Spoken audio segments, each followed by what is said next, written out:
بسم اللہ الرحمن الرحیم۔ السلام علیکم دوستو، آگے بڑھنے سے پہلے اگر ہو سکے تو لائک اور سبسکرائب کا بٹن ضرور دبا لیں، شکریہ۔ فلسطین کی تحریک حماس کے رہنما اسماعیل ہنیہ نے کہا ہے کہ اگر دشمن رفح پر حملہ کرنا چاہے گا تو فلسطینی قوم سفید پرچم کو بلند نہیں کرے گی بلکہ مزاحمت کرے گی، اور فلسطینی قوم اپنے دفاع کے لیے تیار ہے۔ ان کا کہنا تھا کہ صہیونی حکومت جنگ بندی پر راضی نہیں ہے اور وہ اپنے قیدیوں کی واپسی اور جنگ کو دوبارہ جاری رکھنے کے در پہ ہے، اور ایسا ہونا ہرگز ممکن نہیں ہے۔ انہوں نے صہیونی حکومت کو ذمہ دار ٹھہرایا اور کہا کہ لبنان، عراق، یمن، شام اور ایران سمیت خطے میں اسرائیل کے ساتھ محاذ آرائی کا دائرہ پھیل رہا ہے، اور یہ سب جاری رہے گا، اور جب غزہ کے خلاف صہیونی جارحیت تھم جائے گی تو اس محاذ کی بھی کارروائیاں یقینی طور پر تھم جائیں گی۔ اسماعیل ہنیہ کا کہنا تھا کہ رفح پر حملے کے بارے میں امریکہ کا موقف منافقانہ ہے۔ ایران کے صدر ڈاکٹر ابراہیم رئیسی 3 روزہ سرکاری دورے پر پاکستان پہنچ گئے ہیں۔ ان کی اہلیہ، ایرانی وزیر خارجہ، کابینہ ارکان، اعلیٰ حکام اور تاجر بھی ان کے ہمراہ ہیں۔ ایران کے صدر ڈاکٹر ابراہیم رئیسی، وزیر اعظم شہباز شریف، سربراہ پاک فوج جنرل عاصم منیر سمیت دیگر حکام سے ملاقاتیں کریں گے۔ اسرائیلی صدر نے چیخو پکار کرتے ہوئے یورپ کو پیغام بھیجا ہے کہ اٹھو اور ایران کا مقابلہ کرو۔ حال ہی میں دوستو، ایران اور اسرائیل کے درمیان محاذ آرائی کے بعد عالمی سطح پر دونوں ممالک میں لڑائی میں شدت آئی ہے۔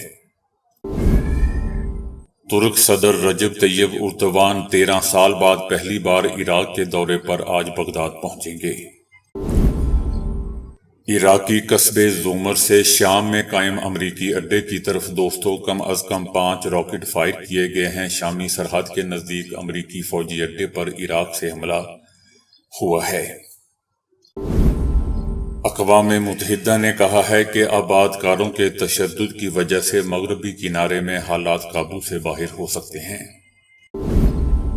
غزہ کی پٹی میں یرغمالیوں کی رہائی کو محفوظ بنانے کی کوشش میں اسرائیلی وزیر اعظم نیتن یاہو نے کہا ہے کہ آنے والے دنوں میں ہم حماس پر فوجی دباؤ بڑھائیں گے۔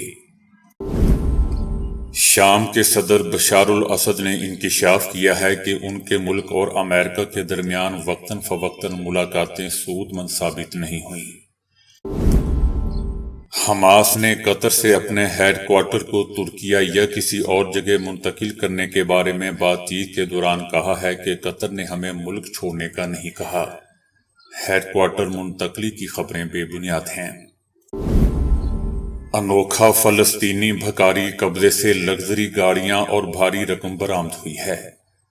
فلسطین میں مغربی کنارے میں دوستو ایک انوکھا بھکاری سامنے آیا ہے جس کے پاس سے 5 لگژری گاڑیاں برآمد ہوئی ہیں۔ مسجد کی تعمیر کے نام پر فنڈ ریزنگ، جنوبی کوریائی یوٹیوبر پر دھوکہ دہی کا الزام سامنے آیا ہے۔ ایک مشہور کورین مسلمان یوٹیوبر کا مساجد کی تعمیر کے لیے چندہ نجی اکاؤنٹس میں جا رہا تھا۔ اسرائیلی حکام نے کہا ہے کہ لبنان میں ایک حل کے قریب ہیں، غزہ میں ابھی تک مقاصد حاصل نہیں ہو پائے۔ نیو یارک، امریکہ کی پولیس نے کولمبیا یونیورسٹی کے احاطے سے فلسطینیوں کی حمایت میں مظاہرہ اور جنگ کے غزہ کے سلسلے میں امریکہ کے دوہرے معیار کے خلاف احتجاج کرنے والے 100 سے زائد افراد کو گرفتار کر لیا۔ فلسطینیوں کی حمایت میں مظاہرہ کرنے پر امریکی کانگریس کی رکن الہان عمر کی بیٹی کو بھی گرفتار کیا گیا۔ ایران کی مسلح افواج کے اعلیٰ عہدیداروں نے آج سپریم لیڈر آیت اللہ خامنائی سے ملاقات کی، جنہوں کا کہنا تھا کہ ایران کی مسلح افواج نے عالمی سطح پر اپنی طاقت کا لوہا منوا دیا۔ انٹرنیشنل میڈیا نے جنوبی شام میں اس ملک کے فضائی دفاعی سسٹم کی جانب سے اسرائیل کے فضائی حملے کا مقابلہ اور اس حملے کو ناکام بنائے جانے کی خبر دی ہے۔ شام کے فضائی دفاعی سسٹم نے اسرائیلی حملے کو ناکام بنا دیا۔ اسلام آباد ہائی کورٹ نے کہا ہے کہ بشرا بی بی کو قید تنہائی میں رکھا ہوا ہے، یہ ایک طرح کا تشدد ہے۔ ہم چاہتے ہیں کہ اس کیس میں اب مزید تاخیر نہ ہو۔ ضمنی انتخابات میں نون لیگ نے میدان مار لیا، 2 قومی اور 9 صوبائی نشستیں جیت لیں۔ پنجاب میں قومی اور صوبائی اسمبلی کی نشستوں میں مسلم لیگ نون، کے پی میں پی ٹی آئی اور پی پی نے سندھ میں برتری قائم رکھی۔ گجرات میں پی ٹی آئی کے چودھری پرویز الہی کو ان کے بھتیجے نے شکست دے دی۔ غیر حتمی اور غیر سرکاری نتیجے کے مطابق دوستو مسلم لیگ کاف کے امیدوار چودھری موسیٰ الہی نے 63,536 ووٹ حاصل کیے۔ نیوزی لینڈ کے خلاف تیسرے ٹی 20 میچ میں 37 رنز کی اننگز کھیل کر بابر اعظم بطور ٹی 20 کپتان سب سے زیادہ رنز بنانے والے کھلاڑی بن گئے، جنہوں نے سابق آسٹریلوی کپتان ایرون کا 2,236 رنز کا ریکارڈ توڑ ڈالا۔ غزہ میں اسرائیلی فوج کے قبضے میں رہنے والے ہاسپٹل سے دوستو 200 باڈیز برآمد ہوئی ہیں۔ اسرائیلی فوج نے قبضے کے دوران ہاسپٹل کے احاطے میں سینکڑوں فلسطینیوں کو شہید کرنے کے بعد دفن کیا تھا۔ ایک رپورٹ میں بتایا گیا ہے کہ پاکستان میں 20% سبزیاں اور پھل کیڑے مار دوا سے آلودہ ہوتے ہیں۔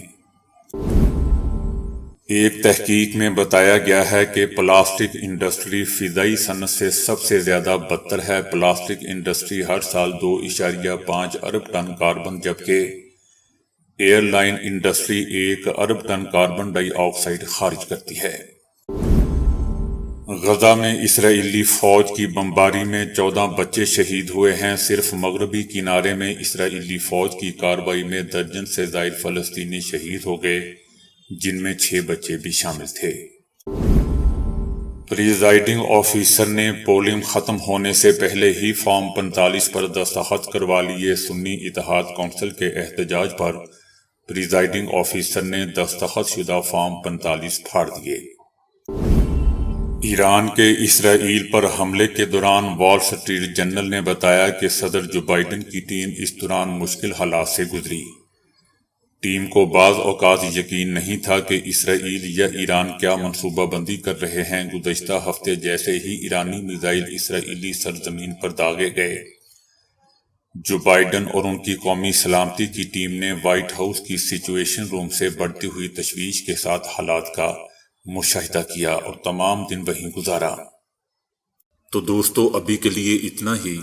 ویڈیو کو لائک اور شیئر کرنے کا بہت بہت شکریہ۔